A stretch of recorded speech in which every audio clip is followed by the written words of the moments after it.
बिस्मिल्लाहिर्रहमानिर्रहीम। अस्सलाम वालेकुम। आज मैं आपके साथ एक छोटी सी बात शेयर करूंगा।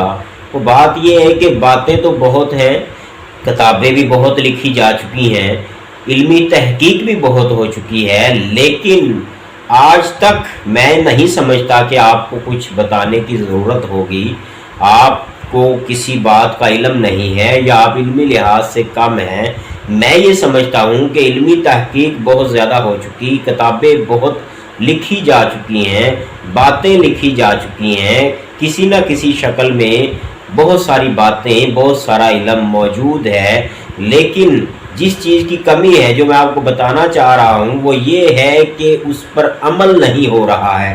बातें तो बहुत हैं, किताबों में बहुत हैं, मीडिया पे बहुत हैं, यूट्यूब पे बहुत मिलेंगी आपको बातें, सोशल मीडिया पे बहुत मिलेंगी। लेकिन अगर किसी चीज़ की कमी है, जो चीज़ समझने वाली है, जो बात समझने वाली है, वो ये है कि अमल की कमी है। यानी कि हमारे पास बातें बहुत हैं, हमारे पास नॉलेज बहुत है, हमारे पास इल्म बहुत है, लेकिन जिस चीज़ की कमी है वो है अमल। यानी कि प्रैक्टिकली तौर पर हम अमली तौर पर बहुत पीछे हैं। तो मैं ये समझता हूँ कि हमें जितना पता है, जितना हमें इल्म है, जितनी हम किताबें पढ़ चुके हैं, जितनी बातें हम सीख चुके हैं, हमें करना ये है कि हम उन पर अमल करना शुरू कर दें। जिस दिन हम उन बातों पर, उन किताबों पर, उन इल्मी तहकीक पर अमल करना शुरू कर देंगे जो हमारी ज़िंदगी में शामिल है, तो यकीनन हमारी ज़िंदगी तब्दील हो जाएगी और हम ज़िंदगी में ज़्यादा तरक्की करने लग जाएंगे।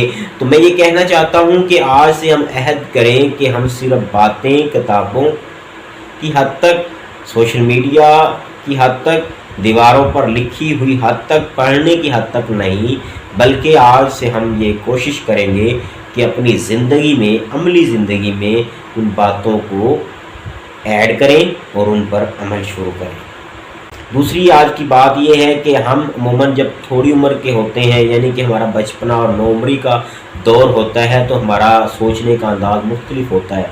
जब इंसान बड़ी उम्र की तरफ बढ़ता है, यानी कि इंसान की उम्र ज़्यादा होती है, वो मेच्योरिटी की तरफ जाता है, तो इंसान कहीं ना कहीं, किसी न किसी स्टेज पर जाकर ये बात ज़रूर सोचता है कि काश मैं वो 18, 20, 22 साल की उम्र में जो वक़्त मैंने ज़ाया किया, काश मैं वो वक़्त ज़ाया ना करता, काश मैं उस वक़्त की कदर कर लेता, या काश उसकी ज़िंदगी में ये काश बनकर रह जाता है, काश मैं उस वक़्त पैसे की कदर कर लेता, काश मैं उस वक़्त सेहत की कदर कर लेता, काश मैं उस वक़्त अपने बेहतर प्लान के ज़रिए अपनी ज़िंदगी को मज़ीद बेहतर कर लेता।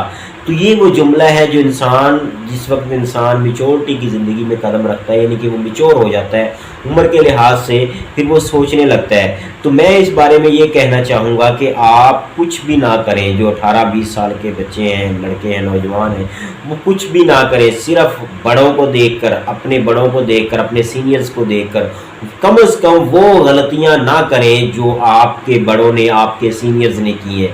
वो गलतियां आप ना करें जो आपके बड़ों ने, आपके सीनियर्स ने करके अपने फ्यूचर को या अपने कैरियर को दांव पे लगाया या ख़त्म किया। आप वो गलती कम से कम ना करें जो आपके बड़े करके या आपके सीनियर्स करके खमियाजा भुगत रहे हैं। मिसाल के तौर पर वक़्त का ज़िया करना। तो आप यही एक अहद कर लें कि हम अपनी ज़िंदगी में जो कीमती वक़्त हमें मिला है, इसे ज़ाया नहीं करेंगे। एक एक लम्हे को आप यूटिलाइज़ करें अपनी ज़िंदगी को बेहतर करने के लिए। हर लम्हा, हर घंटा, हर दिन, हर हफ्ता, हर साल आपके लिए बहुत अहम है। और जब ये 5, 10, 15 साल गुजर गए तो आप कामयाबी की जड़ें, कामयाबी के रूट्स नहीं बना पाएंगे। तो मैं कहना चाहूँगा कि आप अपने वक्त का इस्तेमाल करना सीखिए। अगर आप अपने वक्त का इस्तेमाल करना नहीं सीखते, यानी कि वक्त को सही वक्त पर इस्तेमाल नहीं करते, तो फिर ये वक्त हाथ से निकल जाएगा और ये वक्त दोबारा नहीं आता। और ये गलती, वक्त को ज़ाया करना, ये वाली गलती हर इंसान करता है, और हर इंसान फिर एक उम्र के हिस्से में जाकर, मेच्योरिटी के लेवल पर जाकर पछताता है। लेकिन वो लोग नहीं पछताते जो लोग इस वक्त को सही इस्तेमाल कर लेते हैं।